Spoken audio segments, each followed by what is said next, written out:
Hi, and welcome back to another episode of the History of Fan Anime. I'm your host, William Chow, and today's episode is another really good episode. We're going to talk about fan subtitling software. All right. Again, we've sort of touched on the topic about how we're doing fan subs and that kind of stuff, and how we actually get the titles and that kind of stuff on the screen, what kind of equipment we use, our hookup and our system requirements. But one of the main things is, what about the software? I mean, we're all using computers. How do we actually get these titles on the screen? So this is the episode we're going to go and cover that. So before we begin, I want to remind you to go down below, click like, click subscribe. Anything that you do will help us and all that kind of thing, all right? And for those who like to support me financially, I do also have the super thanks button down below, as well as the links for the PayPal and the Patreon. Now, I've been building a lot to the Patreon recently. I've now put a lot of resources available to you people, as well as a lot of the content that is for the subscribers that I cannot put on YouTube, because there's now a lot of topics that I'm now covering which are not allowed to be put on the YouTube. So all those things are now available to the members there. As well as I've also now put the my audiobooks available as in audio form and on video form as well. Those are also partially free to the Patreon members, so do check that out. Okay, and so for all the other new users that are on this channel, I've also compiled all the episodes of the History of Fan Anime into a large database sheet. And if you like to basically look at different episodes that are pertaining to certain topics, like maybe CDs or maybe art books or maybe the fan culture itself, like conventions and that kind of stuff, they're all put together in a book-like fashion, and they're put into the spreadsheet. Again, the link is below, as well as other resources like the database sheets for the My Anime list of the 1980s, and of course the top 30 animes of the 1980s is also all available in spreadsheet form there. Link is below. Also available now is my second ebook, Daughter, Mother, Friend, which is part of the Walters Chronicle, is now available as an audiobook, and I've got it right now on the Patreon shop, so that anyone who is one of the on any of the paid tiers at Patreon, you can go there and you can download it. It's actually free as part of your membership. Okay, so again, if you are planning to get that book, or you want to be a Patreon member, that book is now both Volume 1 and Volume 2 are now available for you free with your membership. So you can go over there. Link is below. With the Patreon link is below, so you just go there and you can get those as well. So the audiobook and the video complement parts are available in the shop. So again, do have a look at that. That is now available this week. Okay, so in today's episode, we're going to talk about computer software.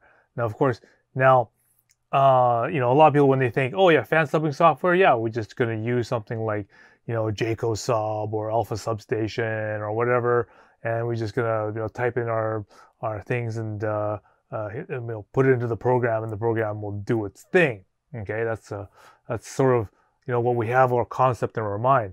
But you have to realize that when you're coming to when I was doing fan subbing and that kind of stuff, and at the time that we were doing fan subbing, no one had any software. I mean, the software wasn't really built yet. And so how did we have to do it? How do you get this software? So I'm going to go through a bunch of things which document the timing of what kind of when software was and what kind of software was available, and sort of my experience in working with the software, because we've done over 1,000 episodes of anime and that kind of stuff, and obviously what we were using had to have worked. I mean, it was maybe a little rough at the beginning, but once we've gone on and figured out the right system, the right computer and the computer software, we were flowing along really, really well. And so one of the things that obviously if you try to Google it right now on the internet, nothing comes really up, nothing really tells you the story. So this hopefully will put the clarity all in place. Okay, so without further delay, let's begin. Okay, so we start off with this first letter. This is from a Clinton Bartee, dated March 12th, 1991. So, as I said, like when I first started doing stuff with anime and whatnot, I went on to the CFO um, mailing lists, to find out all the different chapters of the CFO.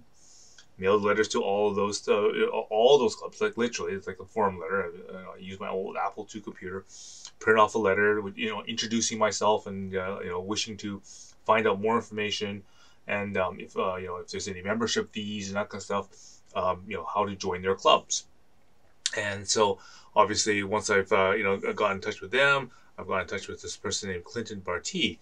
Now, he's really interesting because he is sort of really in the know about a lot of things. Like he's obviously he seems to be attached to different clubs and whatnot. He seems to be familiar with a little bit of how titling and that kind of stuff works. It says he comments here. Chad Hopper is working at on the ACO script, so Project ACO. He's doing the fan subbing for that. And he has time to know, but he may take some time because he's going to high school and works as a cameraman part-time at a local cable TV station as part of some college classes he's taking as part-time job as a key punch operator. Wow, it's, not even like actual computer keyboards, but actual key cards and things like that, like using the key punch machine. So like I said, this is how old some of the computer stuff is. Like we're literally talking about old-fashioned card readers and key punches. Anyway, he also continues to say that Mike Scott and him is working on the Ranma scripts. So there's obviously some stuff that probably came from Ranma project and whatnot. And they're right now trying to do the timing and the scripts to do that. So obviously, he's familiar with different things about the how this entire process of subtitling and that kind of stuff. Obviously, he's got the issue of not being able to get scripts and that kind of stuff. It is 1980. It is 1991 right now at this time of this letter, and I've already fan subbed all of Orange Road at this time, and I'm already working on Amazing Akaku. That's just why, I write there. Amazing Akaku scripts are more than I expected. So I sent him copies on a floppy diskette of Amazing Akaku scripts that we were currently working on. And again, we're working at such a speed that it's just like light years ahead of these guys, right? Now this episode is about software, right? So. Right now, I'm using this piece of software called Panimator. Okay, it's on and at the time it was on the Amiga, and I didn't really like using it because the Amiga is a really, for what it is, 1991 at the time it came out, or when it came out was, slightly more advanced and a little bit more than a little bit more than like an Apple II or like an Apple IIe or something like that. A little bit more than that, of course, right? Because that's what the Amiga, sort of 1000 was sort of like, right? It was sort of like their answer to the Apple II series of computers, right? But when you compare it to like a Macintosh, it's like light years behind in many ways, right? Especially now that now 2 more years have gone by. Technology, leaps and bounds, right? So at this time, you start thinking like the Amigas are quickly becoming outdated and more becoming like toys, right? It's just like you can't really do good stuff on these toys. Sure, there's lots of capability and that kind of stuff, and the fact that the actual subtitling is not actually a really complicated function. But, you're being left behind in the dust, right? It's like, why are we still, using this software or developing software for these older equipment when really there's this new stuff that's coming out that's faster, better, more compatible, has more options and features available. Why not try to, use those things because they'll help you make it easier, whatever, right? So, that's always one big issue that always comes along. Okay, so to continue on with his letter here, he's sending some scripts and the program he got from a friend called Lee Borges. Okay, and that's he's out of Santa Barbara, so he's probably associated with the CFO Santa Barbara or that area there. And he wrote a program called Turbo Titler, which is a subtitling piece of software, which is people use to do that kind of stuff. He said it has different things. Rama, which has 3 scripts in the Panimator format. So again, from the 1989, I was using this program called Panimator. Very primitive, okay.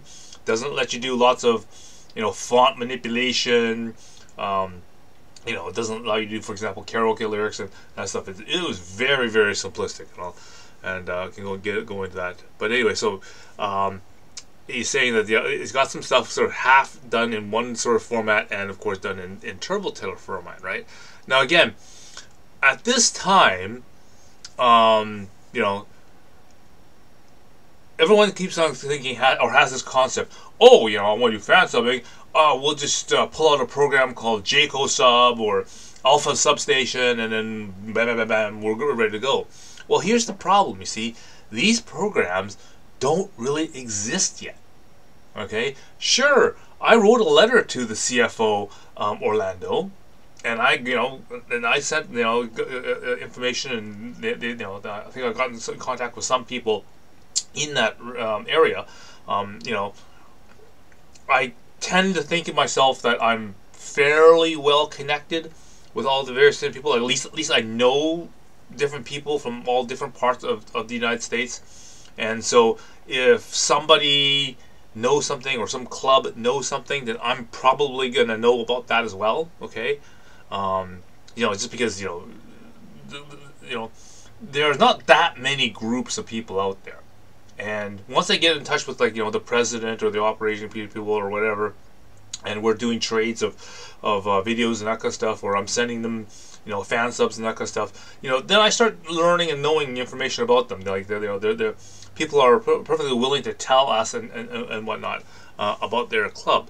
And so what's sort of the situation is that that the software is really rare right now. Okay. Obviously, at this time, everyone seems to have their own little thing. It's probably a version of, Turbo Titler, Panimator, that kind of stuff, or something that they wrote up. I mean, obviously, Random Project is using, I know it's something different, because he's literally doing it frame by frame, kind of part by part, and he's just kind of doing screen overlays, right? So it's really, really, really detailed work that what he's doing there. Obviously, these guys are he's literally having to hand write programs like Turbo Titler and that kind of stuff to do these kind of things. So you can see there are many different sort of formats sort of going around. We haven't sort of locked that down yet. Different people are trying to make stuff that has different things. So they're maybe trying to take some features out of one, trying to improve on some others. Obviously, we're having lots of issues like we're literally trying to beta test these things while we're fan subbing. So I know I get one of the things that I know I get criticized a lot, especially when on the first runs of the Orange Road. And you can tell when if anyone's out there looking at the initial runs of the Orange Road fan subs that we did, the fonts are an orange, sort of a sunshine orange, I guess. And they're really fat, bubbly fonts with a kind of a black overlay. It's not a standard, shall we say, Amiga, Riding Bean, that kind of, or Bubblegum Crisis, type of font. Okay, it's like almost like a, kids show, bubbly sort of karaoke lyric kind of, singing nursery rhymes sort of large font, okay? Because as I said, at the time, Panimator didn't have lots of options for fonts, and didn't have lots of options for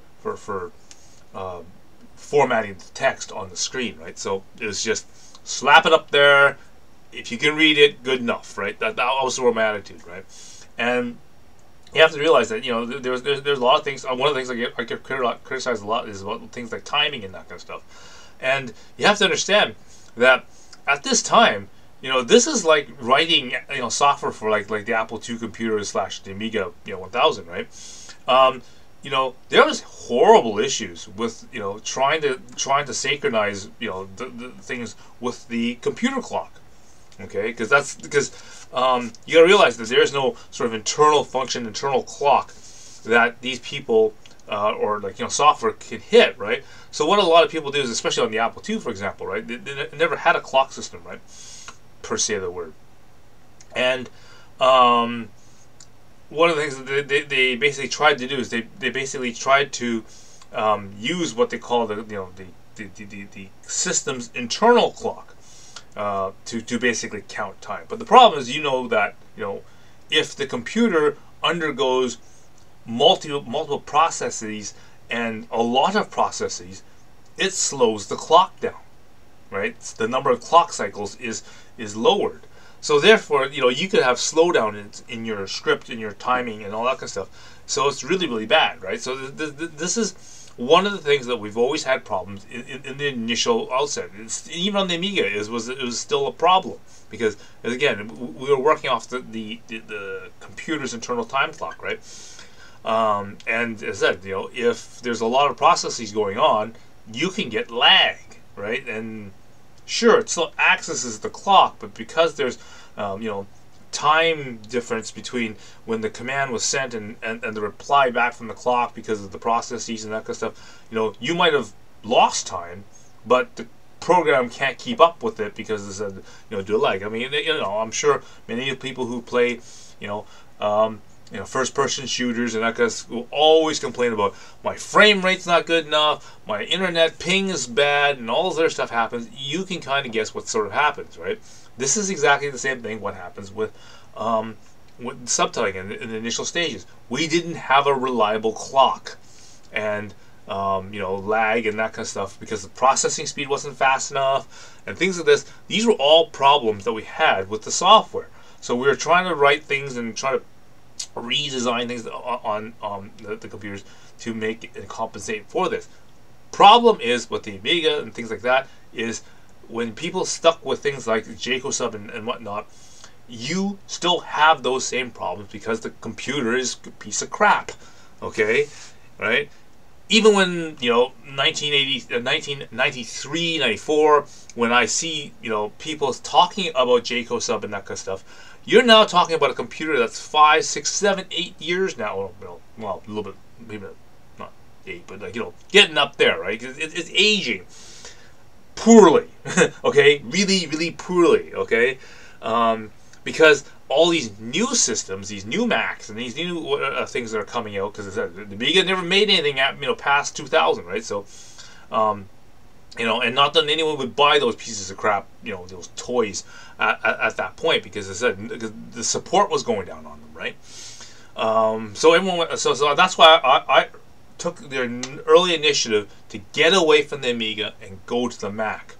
What I wanted to just to really point out at this time is, yes, when I first started doing the subtitling for the Orange Road and like half of the Maze no Kaku, I had to use an Amiga 1000 using pretty base software. Like I said, very featureless, very buggy, beta, literally like software.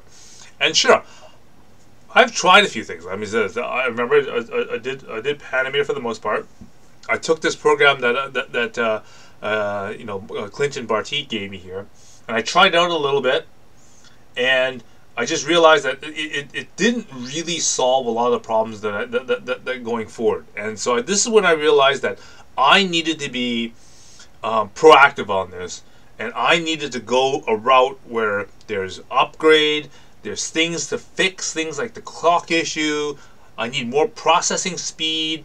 Because who knows, maybe I might want to add graphics or something or whatever. Because I think I remember like near the end of Maze no Kaku and whatnot, I remember I did the put pages of the manga into the anime just to bridge the gap between the snow skiing episode where Godai and Kyoko makes the kids, right? So I had to put that in from the manga because it's not on the TV series, right? So so those type of things, I was thinking forward ahead in my mind, saying, okay, these are going to be really tough things to do and whatnot on this piece of crap called the Amiga. So, again, started sourcing out how I might be able to do something with a Mac.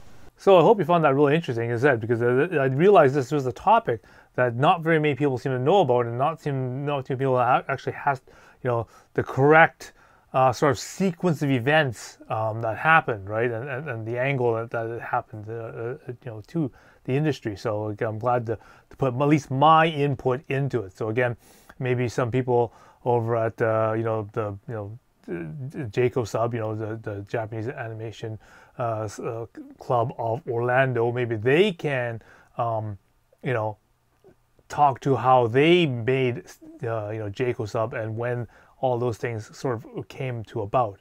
It'd be probably very interesting to see how that works. But again, this is what I've, from my story and sort of how, the industry shaped up and how things sort of fell into place, with the way that, we did it here. So again, hopefully this will clear up and basically give you a better idea of what the anime community was really like. And that's exactly what I'm trying to do, with this channel and with this, with these videos, is basically give you a clearer picture by giving you different videos and that kind of stuff, accenting different situations that we had to go through and different things that we've encountered, in this industry when things just weren't available. Okay, so this really hopefully paints a better picture for you. All right, and we'll continue to do more of that, I'm sure.